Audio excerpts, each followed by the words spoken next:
खबर भंडारा से है, जहां बहुजन रिपब्लिकन सोशलिस्ट पार्टी एवं गोसे खुर्द परियोजना प्रभावित अधिकार कार्य समिति के सहयोग से भूमि अधिग्रहण अधिनियम 2013 के अनुसार गोसे खुर्द परियोजना प्रभावित गांव के पुनर्वास, रोजगार, बैंक वाटर्स से होने वाले नुकसान का मुआवजा, आवास एवं कृषि अधिकार के लिए संविधान विशेषज्ञ एडवोकेट डॉक्टर सुरेश माने के नेतृत्व में गोसे खुर्द परियोजना पीड़ित अधिकार के लिए आंदोलन का आयोजन किया गया था। दशहरा मैदान शास्त्री चौक से कलेक्टर कार्यालय भंडारा तक 2 किलोमीटर पैदल नारे लगाते हुए रैली निकाली गई थी। आगे विशेष फुटाडे बहुजन रिपब्लिक सोशलिस्ट पार्टी विदर्भ प्रदेश अध्यक्ष ने कहा कि गोसे खुर्द परियोजना के जिन लोगों के घर आज बाढ़ पर है, ऐसे लोगों को अब तक किसी तरह का न्याय नहीं मिला है। काम नहीं है, बेरोजगारी बढ़ गई है, उनके हक का पैसा नहीं मिला है। नहीं तो हमें नक्सलवादी बनने में वक्त नहीं लगेगा। यह हमारी सरकार को चेतावनी है। उस समय समिति के संयोजक शिवशंकर माटे, धनंजय मुलकलवार, सुरेश मोलघरे, मनीषा भंडारकर,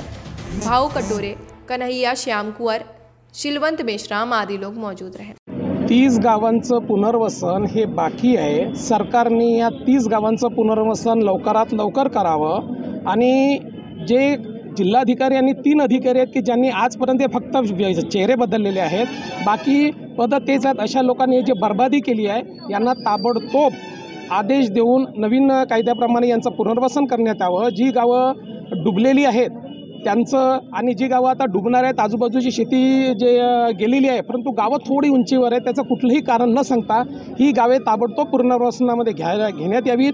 अन्यथा जसं धर्मा पाटील साहेब असतील किंवा आता जे काही आत्महत्या लोकांनी केले तसे आता लोकांची आत्महत्या करण्याची वाट बघू नये, नाही तर लोक स्वतः तर मरतीलच, पण नवीन एक नक्षलवादी तयार होईल आणि त्याला सर्वस्व जबाबदार हे शासन राहील।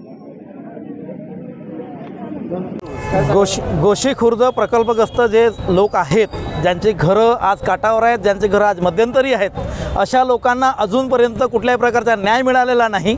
सरकारने आश्वासनं दिले, राजकीय पक्ष यामध्ये समाविष्ट झाले, त्यांनीसुद्धा आश्वासनं दिले, पण अजूनही गोसे खुर्दच्या लोकांना न्याय मिळाला नाही।